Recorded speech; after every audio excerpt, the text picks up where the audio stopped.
सलाम। सलाम। डॉक्टर कामयाब से मिलना था। आप कौन हैं? मैं डॉक्टर एहसान हूँ। डॉक्टर साहब।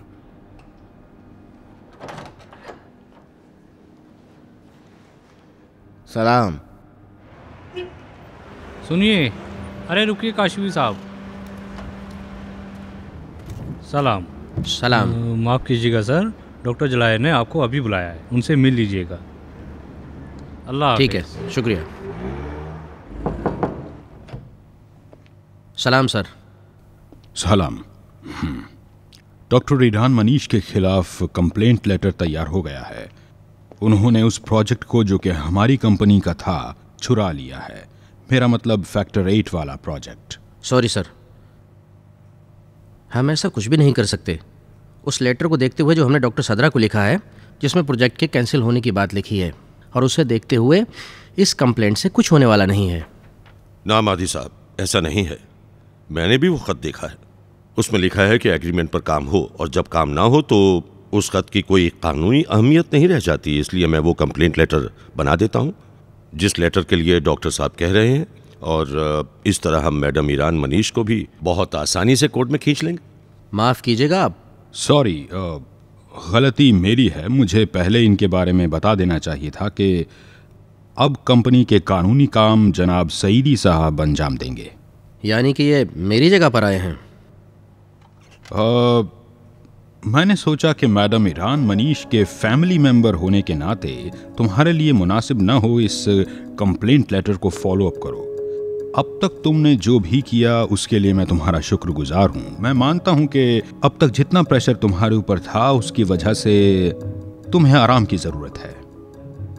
इसीलिए मैंने सोचा कि कुछ हल्का काम तुम्हारे लिए बेहतर रहेगा। इसलिए आज से तुम कंपनी के एम्प्लॉयज़ के बीमे का काम देखो। फिलहाल जल्द से जल्द कंपनी की सारी फाइलें सईदी साहब को दे दो ताकि ये भी जल्दी से अपना काम शुरू कर सकें। और तुम्हें बाहर भेजना भूला नहीं हूँ मैं। मुझे आज भी ये बात अच्छी तरह से याद है और मैं इसके बारे में अब भी सोच रहा हूँ।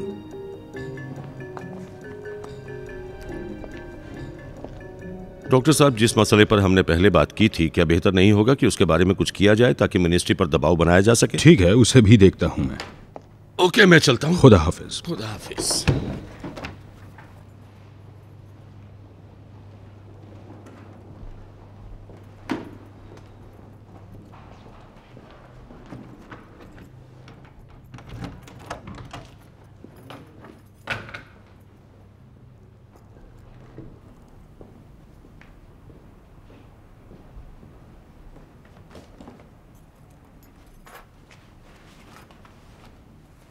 आपके पास मेरे रूम की चाबी कब से है? कुछ ही दिनों से। यानी आप पहले भी आ चुके हैं? हाँ, 1-2 मरतबा। ठीक है, अगर तैयार हैं तो काम शुरू किया जाए।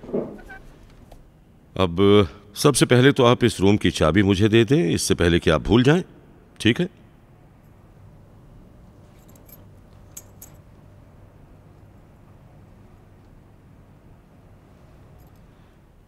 अलबत्ता ये मुझसे डॉक्टर जलायर ने कहा है।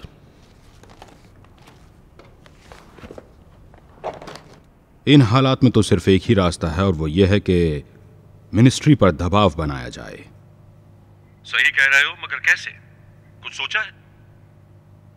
हाँ, जितनी जल्दी मुमकिन हो सके लीगल और ब्लैक मार्केट से फैक्टर 8 हटा लिया जाए, यहां तक कि एक्सपायर्ड भी। क्योंकि मुझे ऐसा लगता है कि ऐसा करने से मिनिस्ट्री मजबूर हो जाएगी एग्रीमेंट पर साइन करने के लिए, और इसके अलावा हमारी सभी शर्तों को मानने के लिए। ठीक है, तो तुम यही करो। कल से मार्केट में फैक्टर 8 नहीं होना चाहिए। ओके। इस दौरान में तुम प्रेस कॉन्फ्रेंस करो और उसमें कहो कि मिनिस्ट्री में कुछ ऐसे लोग आ गए हैं जो नहीं चाहते कि ये क्राइसिस खत्म हो, बल्कि उसको और बढ़ावा दे रहे हैं। ऐसे माफियों की तरफ इशारा करो जो खुद मिनिस्ट्री में पाए जाते हैं। ओके, आप इत्मीनान रखें। उम्मीद है इस दफा गलती नहीं करोगे और कुछ रिजल्ट दिखाई देगा। जी, रिजल्ट जरूर दिखाई देगा। आप यकीन कीजिए कोई गलती नहीं होगी और मैं सब संभाल लूंगा। जी, खुदा हाफिज। खुदा हाफिज।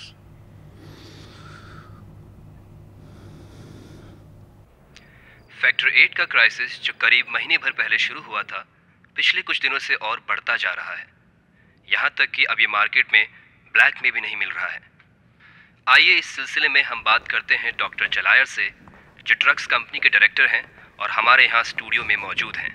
बेटा उठो, अपनी जगह पे सो। से बात करेंगे। मेहदी, जरा टीवी की आवाज कम करना। ठीक है। मुझे भी इस अफसोसनाक हालत पर ताज्जुब है। बदकिस्मती से ईरान मेड फैक्टर 8 के प्रोजेक्ट का फेल होना, जो कि गवर्नमेंट ऑफिशियल्स के अप्रूवल से हुआ था। अग्रीमेंट के हिसाब से फैक्टर 8 को इंपोर्ट करने का लाइसेंस मिनिस्ट्री से हमारी कंपनी को मिलना चाहिए था, मगर अब तक ये नहीं हो सका है। सर, मिनिस्ट्री की तरफ से इतनी देरी की वजह क्या हो सकती है? ये सवाल तो आप खुद उन्हीं से पूछें, मगर एक बात तय है कि क्राइसिस से सिर्फ दवाओं के स्मगलर और माफियों को फायदा होगा। और मैं ये बता देना चाहता हूँ कि बहुत से दवाओं के माफिया मिनिस्ट्री में बैठे हैं। वो लोग कि जिन पर मिनिस्ट्री को बहुत भरोसा है और बहुत अच्छा काम कर रहे हैं, वो भी इसमें शामिल हैं। ये क्राइसिस कैसे दूर होगा? मेरे हिसाब से तो इसे बड़ी आसानी से हल किया जा सकता है। अगर मिनिस्ट्री वाकई चाहती है कि ये क्राइसिस खत्म हो जाए, तो जितनी जल्दी हो सके एग्रीमेंट के लिहाज से फैक्टर 8 को इंपोर्ट करने का लाइसेंस इशू कर दे। अगर नहीं करते हैं तो फिर मरीजों को जवाब दें। मैं इन हालात के लिए मिनिस्ट्री में माफियों की पहुंच को जानता हूं। और एक बात यहां पर और कहना चाहूंगा कि हमारी कंपनी लाइसेंस पाने के 24 घंटे के अंदर मुल्क भर में इन सारे जरूरतमंदों तक ये दवा पहुंचा सकती है। इस मामले में खास तौर से मुझे खुद पर, अपनी टीम पर और अपनी कंपनी के नेटवर्क पर पूरा इत्मीनान है। शुक्रिया डॉक्टर साहब।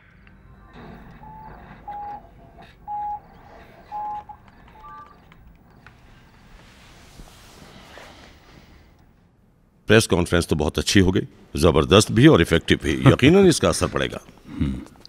मार्केट में फैक्टर 8 की क्या पोजीशन है? अच्छी है, हमारे प्रोग्राम के हिसाब से सही है। बड़ी मुश्किल से एक आध कहीं मिल रही है, वो भी बहुत महंगी। हाँ, ये काशिफी क्या कह रहा है? जैसा आप चाहते थे वैसे ही वो बीमे वाले डिपार्टमेंट में काम कर रहा है। ठीक है, इस बारे में देखते हैं। लंच टाइम में मिलते हैं। सलाम। हाँ, सलाम। सर, ये आपके लिए है। किसने दिया? पता नहीं, कुरियर वाला लाया था। कहा कि आप ही खोलिएगा। इसके ऊपर लिखा हुआ भी है कि आप ही खोलिएगा। शुक्रिया। It's okay sir.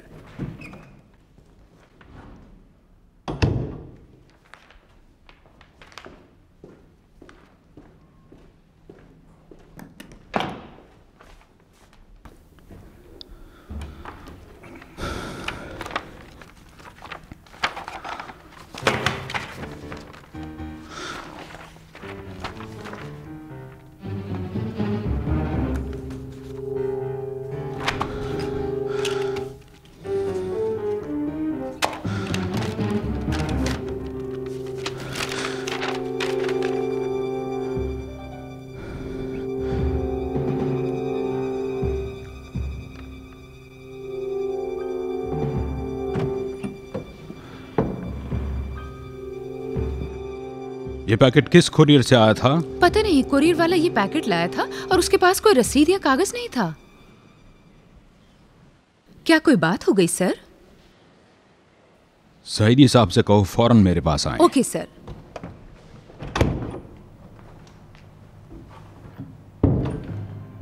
Ji sir, बताएं, आपने बुलाया मुझे? किसी अनजान आदमी की तरफ से एक पैकेट आया है, वो रहा वहां।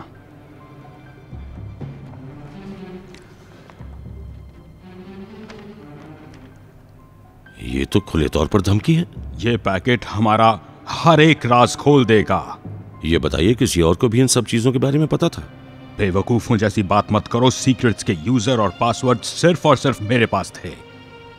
काम तो किसी अपने का है। लेकिन ये अपना कौन हो सकता है? कोई काशिफी जैसा जो सालों से यहाँ काम कर रहा है, आपके बहुत नजदीक रहा है और कंपनी के बारे में सब कुछ जानता है। नहीं, उसका काम नहीं हो सकता। वो बहुत ही डरपोक किस्म का आदमी है, इसलिए ऐसा काम नहीं कर सकता है। सलाम सर। सलाम। ताज़ी रोटी और पनीर है, बिस्मिल्लाह कीजिए ना। खाओ। काम कैसा है तुम्हारा? खुश हो ना? मैं बस ये चाहता हूं कि तुम पर से काम का बोझ थोड़ा कम हो जाए ताकि तुम कुछ आराम कर सको। बहरहाल मैं कंपनी का एम्प्लॉय हूँ, कंपनी का काम कर रहा हूँ। बात यह नहीं है कि मैं कहाँ हूँ, कंपनी को मुझसे फ़ायदा होना चाहिए बस। इतनी सुबह ऑफिस क्यों आ गए? तुम्हें इस डिपार्टमेंट में इसलिए किया था ताकि तुम्हारा काम हल्का हो जाए। कोई ज़रूरत नहीं है फुल टाइम काम करने की। मेरी जल्दी आने की आदत बन गई है। एम्प्लॉयज़ के बीमे का थोड़ा सा काम रह गया है, उसे पूरा कर लूँ। आप तो मुझे जानते ही हैं, कोई काम शुरू करता हूँ जब तक ख़त्म ना हो जाए उसे नहीं छोड़ता। मुझसे कोई काम था आपको? नहीं, नाश्ता करो। जी सर, वो जर्मनी वाला प्रोग्राम अगले 2 महीने में शुरू होने वाला है, मुझे ना भूलिएगा सर। बता दूंगा तुम्हें।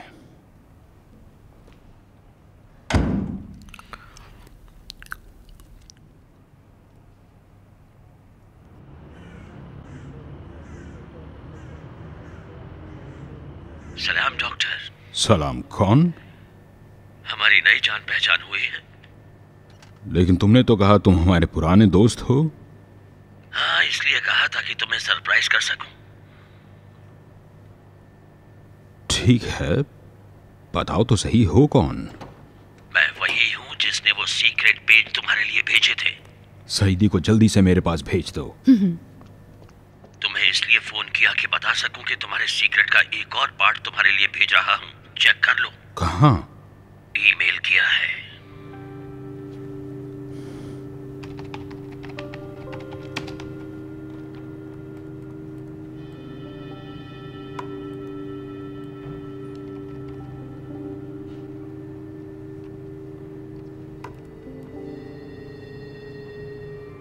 क्या हुआ? देख रहा हूं।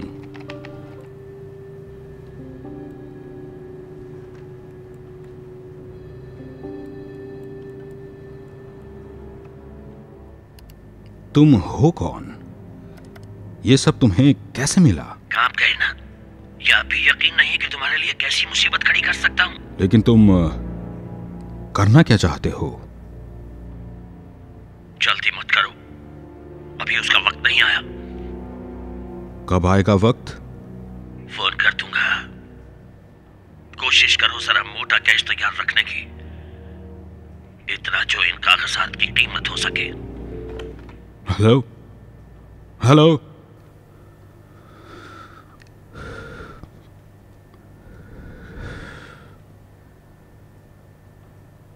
कट गया।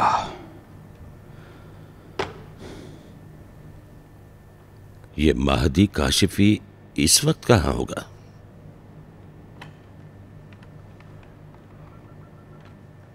काशिफी को फोन मिलाओ फौरन, मुझे उससे बात करनी है।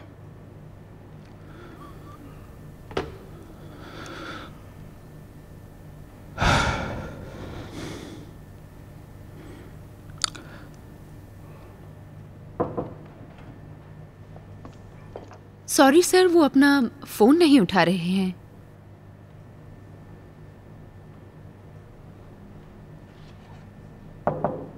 माफ़ कीजिएगा, अगर गलत वक्त पर आ गए हो तो बाद में आ जाऊंगा। नहीं नहीं, अंदर आओ, कुछ काम था। ये बीमे के लेटर्स थे, इस पर साइन कर दीजिए, इसे लेकर बीमा ऑफिस जाना है। रख दो, मैं साइन कर दूंगा। ठीक है सर। काशिफी जी? मैं जानना चाहता हूं कि तुम्हारे हिसाब से कंपनी के सीक्रेट्स तक कौन पहुंच सकता है? क्या हुआ? दरअसल हम लोग कंपनी के सिक्योरिटी मेजर्स पर कुछ काम कर रहे हैं, बस इसीलिए। सिर्फ आप? मेरे अलावा? जहाँ तक मैं जानता हूँ और कोई नहीं। हाँ, हो सकता है उस ज़माने में जब डॉक्टर कामरान यहाँ पर थे तो कुछ सीक्रेट उनके हाथ लग गए हों, इसलिए कि वो हमेशा आपके साथ थे, यहाँ तक कि जब आप मीटिंग में होते थे तो भी यहाँ बैठते थे। शुक्रिया, जा सकते हो।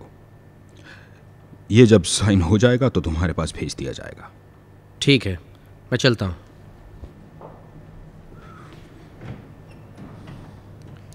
उसी का काम है, कामरान का। मुझे यकीन है मरने से पहले उसने एक बार धमकी नहीं दी थी कि अगर ईरान मनीष को उसके साथ जर्मनी नहीं जाने दिया गया तो सदरा से वो सब कुछ बता देगा। वो मरने से ठीक पहले डॉक्टर ईरान मनीष से मिला था। मुझे यकीन है कि कामरान ने वो सीक्रेट्स उसे दे दिए। अब वो अपने साथियों के जरिए हमारे साथ खेल रही है। आप कहें तो इंटेलिजेंस वालों को खबर कर दूं? नहीं, ये बात तो किसी को पता नहीं चलनी चाहिए। मुझे खुद ही ये प्रॉब्लम हल करनी होगी।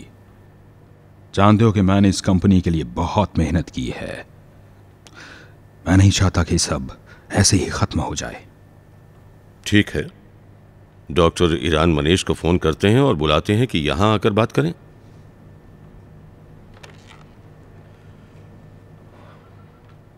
ईरान मनीष को फौरन फोन मिलाओ। सही सुना आपने, डॉक्टर ईरान मनीष।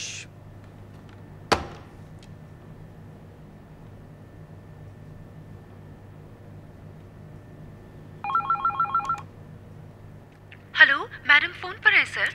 कनेक्ट कर दो। हेलो, सलाम। सलाम डॉक्टर साहब, कोई बात है क्या? दरअसल एक ऐसी बात हो गई है कि हमें साथ बैठकर बात करनी होगी। किस चीज के बारे में? मिलकर बात करेंगे।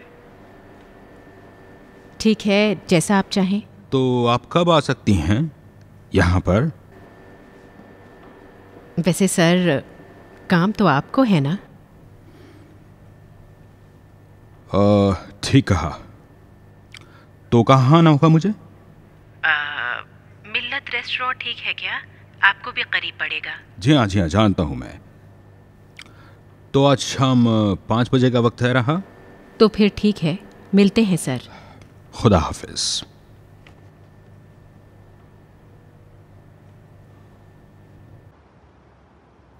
जब काशिफी ने मुझे बताया कि आप क्या कर रही हैं तो मुझे थोड़ा सा बुरा तो लगा था। क्यों बुरा लगा डॉक्टर साहब? देखिए, वो हाई फाई प्रोजेक्ट जिसकी वजह से मैंने आपको जाना बहुत अच्छा प्रोजेक्ट साबित नहीं हुआ, न मेरे लिए न आपके लिए।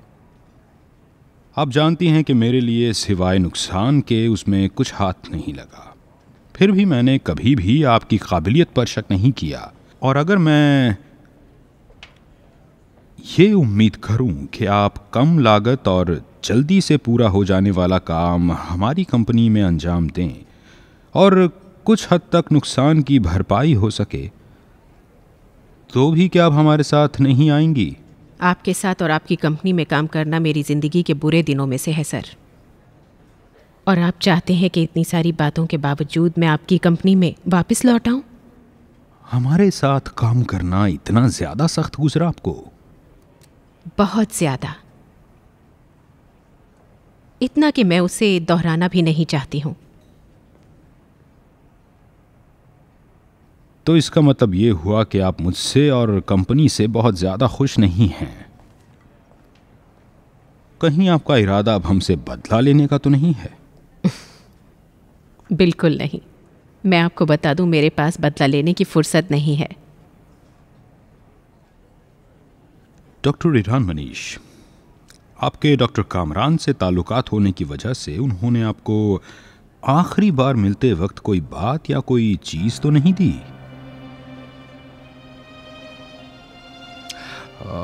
आप वो औरत हैं जो उनके मरने के ठीक पहले उनसे मिली? नहीं, बल्कि उन्होंने बहुत चाहा कि एक पेन ड्राइव मुझे दे दें जिसमें शायद कुछ अहम राज थे, मगर मैंने नहीं लिया। फिर मैंने सुना कि उनका एक्सीडेंट हो गया और अफसोस कि वो गुजर गए। आपको लगता है डॉक्टर कामरान ने पेन ड्राइव किसी और को दी होगी? मुझे नहीं मालूम। मैंने कभी भी इसके बारे में नहीं सोचा था, क्योंकि वो मेरे लिए कोई अहमियत नहीं रखती थी।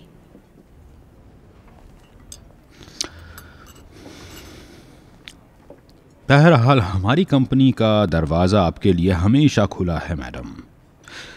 जबकि ऐसे लोगों के साथ होते हुए मुझे मुश्किल ही लगता है, लेकिन आप चाहें तो आ सकती हैं। आपसे मिलकर खुशी हुई। मुझे भी मिस्टर जलायर। मेरा मशवरा होगा कि आप मैडम को समझाएं कि वो ज़्यादा न सोचें। खुदा हाफिज।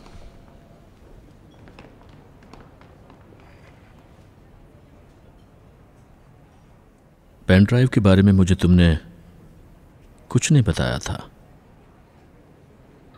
पता नहीं क्यों मैंने आखिरी लम्हों में भी उन पर एतबार नहीं किया। मैंने सोचा ज़रूर इसके पीछे कोई चाल होगी। सुहेल, मैंने वो पेन ड्राइव न लेके बहुत बड़ी गलती की है।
लीजिए।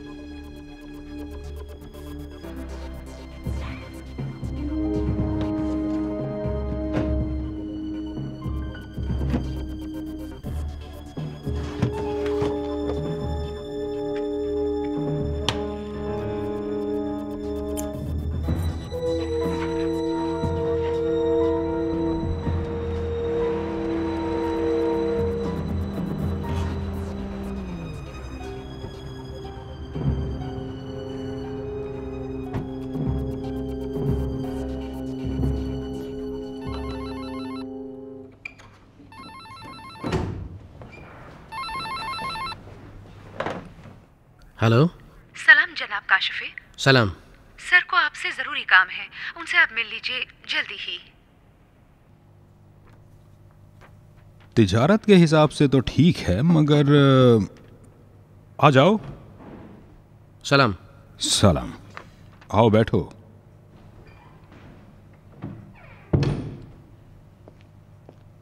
मेरे ख्याल से ये प्रोजेक्ट तो अच्छा है, लेकिन फ़िलहाल कंपनी ने इंपोर्ट करने के लिए पैसे कुछ ज़्यादा ही लगा दिए हैं। ठीक है, लोन ले लेंगे। इस तरह हम टैक्स देने से भी बचेंगे। हाँ, वैसे ये आइडिया बुरा नहीं है। माफ़ कीजिएगा सर, लोन क्यों ले लें? इस वक्त अकाउंट वाले प्रॉफिट का हिसाब किताब कर रहे हैं, रकम बढ़ रही है, उसी प्रॉफिट में से इन्वेस्ट कर दीजिए। इस तरह आपको ना लोन लेना पड़ेगा ना इंटरेस्ट देना पड़ेगा। ये सिर्फ मेरी एक राय है। इन सब बातों के बजाय ये बताओ कि सुबह से अब तक थे कहाँ? पहले गया बीमा ऑफिस ताकि कंपनी के काम कर सकूं। कौन से काम? वाकई जानना चाहते हैं? हाँ, इसीलिए पूछा है तुमसे। किसी ख़ास जगह नहीं था, बस अपने काम में था। फिर एजेंसी गया, वहाँ जाके प्लेन की टिकट वगैरह देखे, इसलिए कि मेरी वाइफ जाने वाली है। और फिर बैंक गया था। बैंक क्यों गए? बैंक इसलिए गया था ताकि मैं लॉकर ले सकूं। क्योंकि मेरी बीवी अपने जेवरात को वहाँ रखना चाहती है। वो सोचती है कि ये बेहतर रहेगा। यानी कि उसे भी आपकी तरह मुझ पर भरोसा नहीं है। मेरी तरह? जी हाँ, इसलिए कि आपको सुबह से शाम तक के कामों की डिटेल चाहिए। इसका मतलब ये है कि आपको मुझ पर भरोसा ही नहीं है। फिर कोई मुश्किल हो गई है? नहीं, कोई मुश्किल नहीं है। मैं ये जानना चाह रहा था कि बीमा के पेपर्स किस पोजीशन में हैं। कुछ केसेस डिले हो रहे थे जिन पर लेट फीस लग गई थी। मैंने बात कर ली है, सब कुछ ठीक हो जाएगा। बस एक एग्रीमेंट रह जाएगा, वो ठीक है, जा सकते हो तुम। जी सर।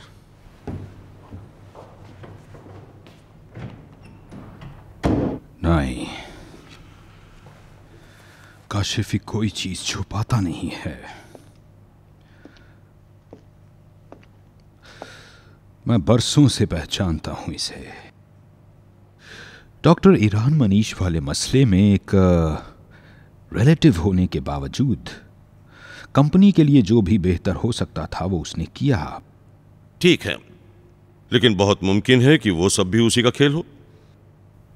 मेरे हिसाब से तो तेजी से रंग बदलता है।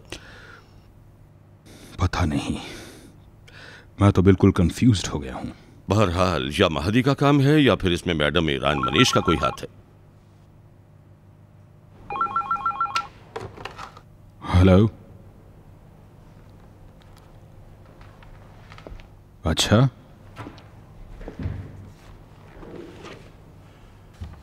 हाँ, तुम जा सकते हो। मैंने सब की सब फाइलें देख ली हैं। बस कुछ नए एग्रीमेंट्स रह गए हैं जिनमें बहुत ज्यादा वक्त नहीं लगेगा। बोलो, सुन रहा हूं मैं।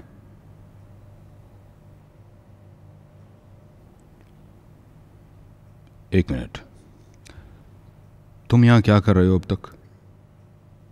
मैं इन सब फाइलों को समेट रहा हूं। छोड़ दो, मैंने कहा तुम जा सकते हो अभी। देखिए, मुझे इन्हीं फाइलों से काम। सेक्रेटरी तुम्हारे रूम में ले आएगी, तुम जाओ।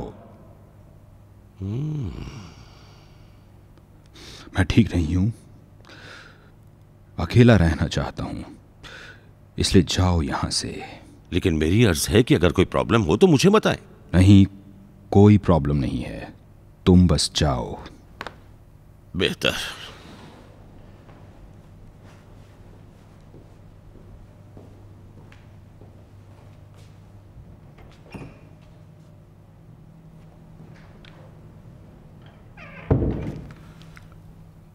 चाहते क्या हो तुम?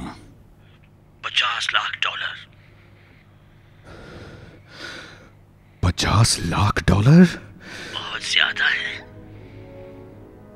नहीं नहीं नहीं, ठीक है, मैं दे दूंगा। बस ये बताओ कैसे और कहां। कल मुलाकात से 1 घंटा पहले मिलने की जगह बताऊंगा। रुको रुको, कैसे यकीन करूं कि तुम सब सीक्रेट हमें लौटा दोगे? ये भी तो हो सकता है तुम कुछ कॉपीज अपने पास रोक लो और फिर कुछ दिनों के बाद मुझे इसी तरह से परेशान करो। किस भरोसे पर मैं तुम्हें ये पैसे दे दूं? ये तुम्हारी प्रॉब्लम है, भरोसा तो करना ही पड़ेगा। भरोसा? मैं तुम पे क्यों भरोसा करूं? कहा ना, ये तुम्हारी प्रॉब्लम है। हाँ? नहीं, सही कह रहे हो, ये मेरी प्रॉब्लम है। तो अगले फोन का इंतजार करो।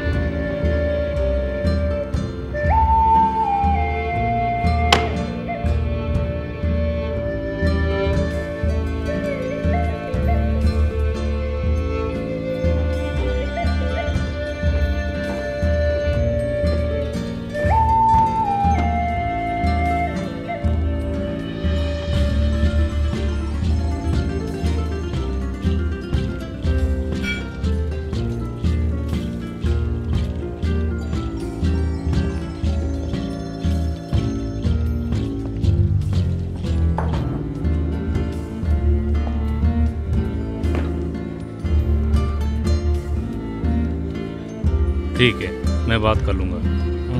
ओके।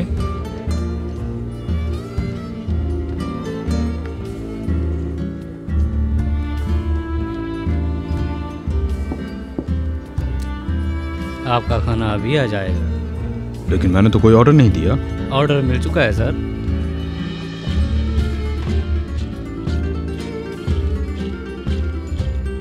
खाना बहुत अच्छा है। खाना बहुत अच्छा है।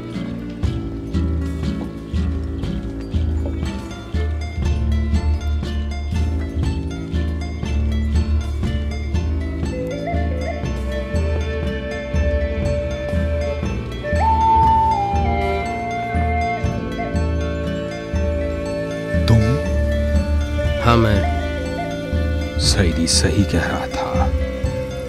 डॉक्टर कामरान ने सारी इन्फॉर्मेशन तुम्हें दे दी थी। डॉक्टर कामरान उस पेन ड्राइव को ईरान मनीष को देना चाहते थे, लेकिन उन्होंने नहीं ली। लेकिन जब डॉक्टर कामरान सड़क क्रॉस कर रहे थे, गाड़ी के नीचे आ गए और इस दुनिया से चले गए, तब मैंने उनकी जेब से पेन ड्राइव निकाल लिया। बहुत बड़े धोखेबाज हो काशिफी। मैं नहीं, तुमने मेरे साथ धोखा किया है। मैंने तुम्हारे लिए वो सब कुछ किया, ऐसे काम जो कोई और करता तो बिना पैसे लिए नहीं करता, लेकिन मैंने किया।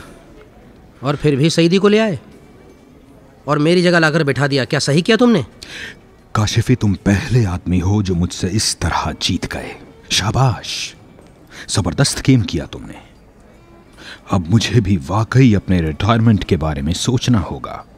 तुमसे ये उम्मीद नहीं थी काशिफी। मजबूर हो गया मैं, तुमने मुझे मजबूर कर दिया। मैंने पूरी ज़िंदगी तुम्हारे और कंपनी के लिए गुजार दी, मगर तुम मेरे लिए वक्त का इंतज़ार कर रहे थे कि कब मौका मिले और निकाल बाहर करें। लेकिन मैंने उस तारीख को थोड़ा बढ़ा दिया ताकि कुछ दिनों तुम्हारे साथ और रह सकूं, ताकि अपने हालात को थोड़ा और बेहतर कर सकूं, और कर भी लिया मैंने। डॉक्टर, खाना खाओ, ठंडा हो जाएगा। ज़्यादा फिक्र करने की ज़रूरत नहीं है, मैं तुमसे बदला नहीं लूँगा। ओह, अगर बदला लेना होता तो एक मेज़ पर खाना नहीं खा रहे होते। मैं तुम्हें सीक्रेट्स दे दूंगा, तुम मुझे पैसे दे दो। 50 लाख डॉलर। मुझे नहीं लगता कि मेरे इन कामों के बदले में ये कोई बहुत बड़ी रकम है। नहीं, नहीं है। आपकी जानकारी के लिए बता दूं, इसकी एक कॉपी मैंने अपने पास रख ली है। अगर तुमने या तुम्हारे लोगों ने मेरे या मेरे फैमिली के लिए कोई दिक्कत खड़ी की तो पुलिस के हाथ में दे दूंगा। समझ गए तुम? बिल्कुल।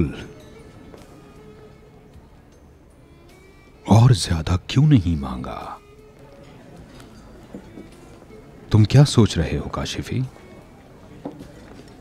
मैं क्यों मानूं कि वो कॉपी जो तुम्हारे पास है उसके बदले में तुम हमसे दोबारा फिरौती नहीं मांगोगे? मैं फिरौती लेने के चक्कर में नहीं हूं डॉक्टर, अपना हक मांग रहा हूं। वो हक जो कंपनी में मेरा था तुम खा गए। मैं अच्छी तरह अपनी ज़िंदगी गुजारूंगा। तुम्हारी कंपनी और फैक्टर 8 जैसी किसी भी चीज़ से मुझे कोई मतलब नहीं होगा। तुम पैसा लाए हो? लाया हूं। मैं खुशी से ये पैसा तुम्हें दे रहा हूं। ये तुम्हारा हक है। 50 पैकेट हैं।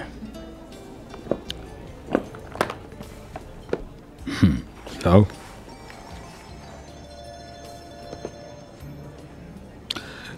ये एक मर्दों वाली डील है। तुम मुझे ये दो, मैं तुम्हें पैसे दूंगा कि तुम अपनी जिंदगी अच्छी गुजारो और सब भूल जाओ। समझ रहे हो? बिल्कुल। मुझ पर भरोसा कर सकते हो, लेकिन एक शर्त है मेरी। कैसी शर्त?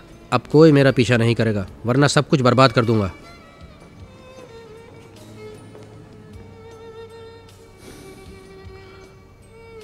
ठीक है।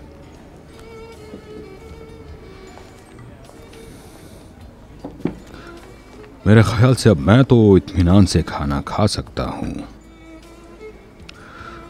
और तुम?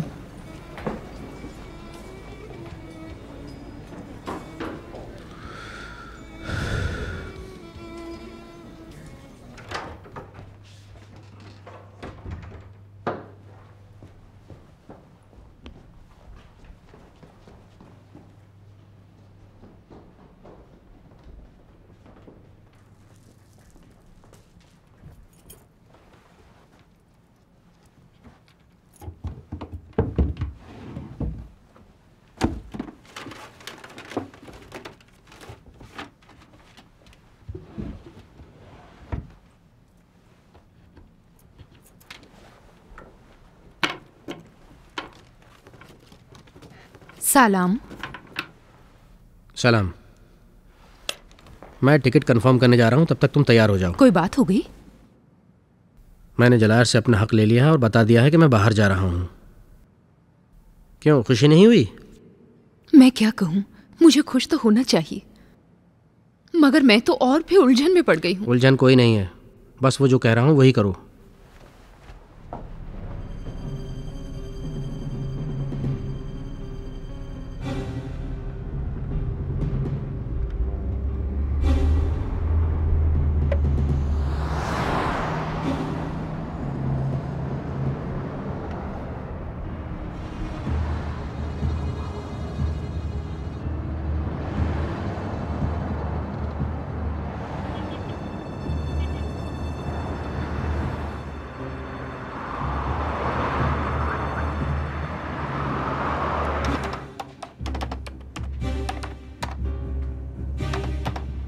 आपकी टिकट ओके है, पेमेंट कर दीजिए।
हेलो। ये बेवकूफ़ियाँ छोड़ दो तुम। अगर फिर इन लोगों ने मेरा पीछा किया तो मैं अपनी बात से मुकर जाऊंगा, सब कुछ पुलिस को बता दूंगा। गलत कह रहे हो तुम, कोई तुम्हारा पीछा नहीं कर रहा है। मुझे बेवकूफ़ समझ रहे हो तुम? मैं ऐसा क्यों सोचूंगा काशिफी? आखिर हम लोगों ने एक डील की है। तुम आराम से जियो और मेरी बात का यकीन करो कि तुम्हें कुछ नहीं होगा। मगर अब भी पीछा किया जा रहा है। कौन ये काम कर रहा है? तुम मेरी बात जरा ध्यान से सुनो। वो लोग तुम्हारे नजदीक ना आने पाए। तुम अपना ख्याल रखना। अभी कहाँ हो तुम? मैं अजीम को भेज रहा हूं, वो तुम्हारा ख्याल रखेगा। हेलो, कहाँ हो अजीम? इसी वक्त तुम साई पार्क के सामने जाकर काशिफी को ढूंढो, और एक बार मिल जाए तो अपनी नजरें उस पर से मत हटाना। उसका पूरा ध्यान रखना, क्योंकि कोई है जो उसका पीछा कर रहा है। मैं जानना चाहता हूं कि वो लोग कौन हैं और क्यों पीछा कर रहे हैं। पुलिस है या कोई और है? नहीं, जो कहा है बस वही करो।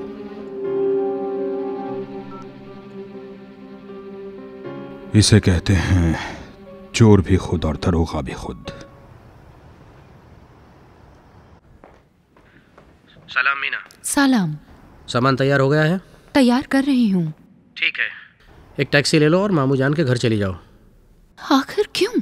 जो कहा है वही करो, वक्त बर्बाद मत करो। एक टैक्सी लो और मामू जान के घर चले जाओ। रात को घर आऊंगा तो बताऊंगा। क्यों नहीं बताते हो कि क्या हुआ मेहदी? मुझे परेशानी हो रही है। ऐसी कोई बात नहीं है। वहां पहुंच के एक फ़ोन ज़रूर कर देना, मुझे इत्मीनान रहेगा।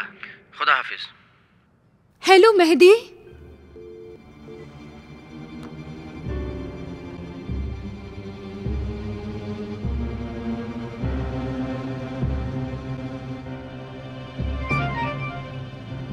हेलो। हेलो, मैं अजीम बोल रहा हूँ। आपको जहाँ जाना है जाए, मैं आपके साथ हूँ। ठीक है, शुक्रिया।